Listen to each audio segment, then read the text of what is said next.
बताएं, कभी कभी पत्नी की अकारण जिद के कारण पति मुसीबत में पड़ जाता है। हाँ, मैं माताओं से एक निवेदन करूंगा, हर बात में जिद नहीं करना चाहिए। नहीं ऐसा करना, अरे नहीं ऐसा करना पड़ेगा। अब कभी कभी पत्नी ऐसी जिद कर बैठती है कि पति गुस्सा होकर के जो गया तो आज तक नहीं लौटा। अब एक बात बताओ, वो जिद अगर नहीं करते तो जीवन में आनंद तो रहता। अरे जैसा खाने को मिल रहा है वैसा खाओ पियो, जैसा पहनने को मिल रहा है वैसा पहनो। एक आदमी से पूछो कि जब वो बाहर कमाने जाता है तो वो कमा के कैसे लाता है, कैसी मुसीबत से कमाता है। आज के इस महंगाई के दौर में 100 रुपए कमाना कठिन होता है। वो कैसे परिवार चला रहा है, कैसे घर चला रहा है, दिन भर क्या कर रहा है बाहर। हम तो घर में बढ़िया छत के नीचे बैठे टीवी का रिमोट लेके सास बहू की लड़ाई के झगड़े के नाटक देख देख के दिमाग में भूसा भर गया है।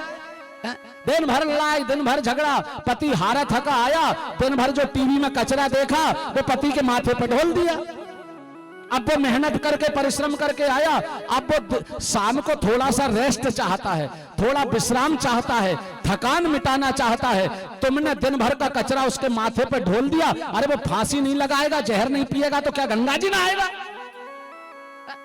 इसलिए मैं निवेदन करूंगा, पति को शांति से जीने देना चाहिए। हारा थका पति आए ना तो उसकी सेवा करो। उसको दूसरे दिन की चिंता है, सुबह कैसे कढ़ैया में जो 100 ग्राम तेल डाल रहे हो ना, वो उसके पसीने की कमाई है। उसने खून को पसीना बना के बहाया, जब कढ़ाई में 100 ग्राम तेल और मसाला और पेट में रोटी आई है। पर क्या समझाओ, आज के समय में लड़ाई झगड़े से फुर्सत मिले पत्नियों को तब ना, प्राण खा जाएंगे। अरे एक बात बताएं, तन ढकने को वस्त्र, खाने को भोजन मिल रहा है, बहुत बड़ी बात है। आज इस महंगाई के दौर में जरा देखो तो कितना परिश्रम। ये गर्मी में मेहनत करके देखना, जरा एक मजदूर से पूछो पैसा कमाना क्या होता है। हमारे घर में क्या चीज नहीं है, बढ़िया 2-3 मंजिल मकान, एसी लगा है, एसी नहीं है कूलर तो है, पंखा है, सारी व्यवस्था है, बढ़िया है। मार्बल का मकान में मार्बल ही मार्बल लगा, दुनिया भर का ठाट बाट घर में। इसके बाद भी आजकल बहुओं को कांटे गलते हैं, रहना नहीं चाहती। अब इनके लिए क्या करे, बस पलना डाले क्या, झूला ही झुलाओ इनको।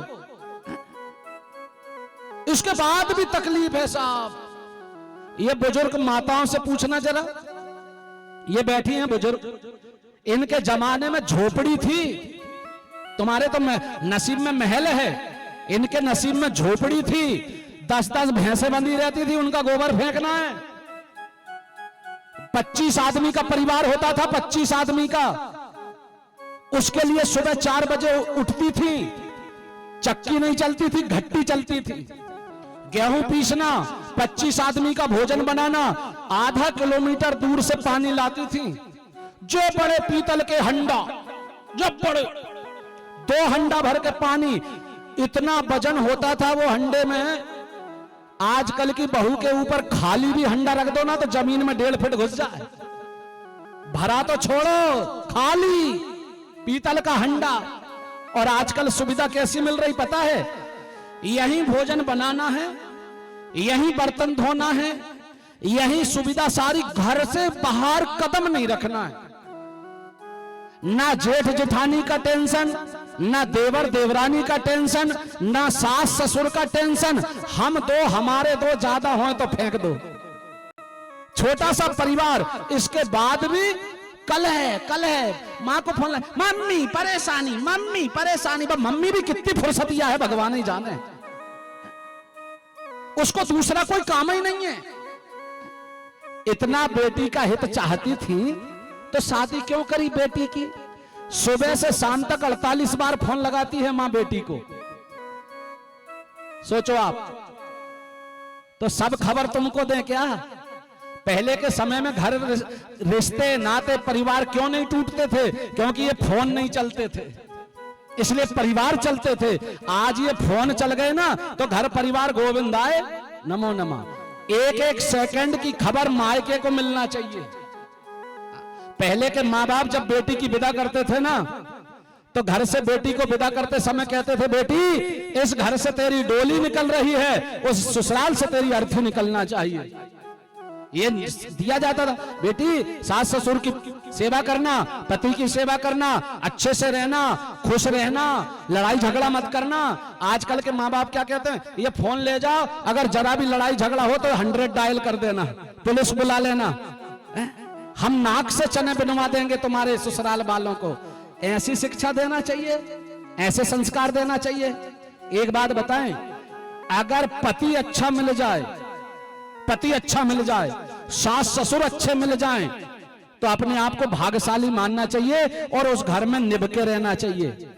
हाँ, उसकी नहीं कहते कि पति भी जुआड़ी, शराबी, कूड़ कबाड़ी, पूरा ससुराल राक्षसों का मिल जाए, तो मजबूरी बनती है उस बेटी की कि उसको अपने धर्म की रक्षा के लिए अपने पिता के घर आना पड़ता है।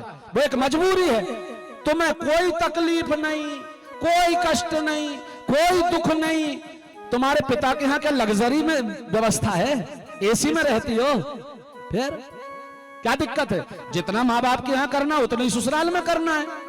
परिवार को लेकर के चलो ना।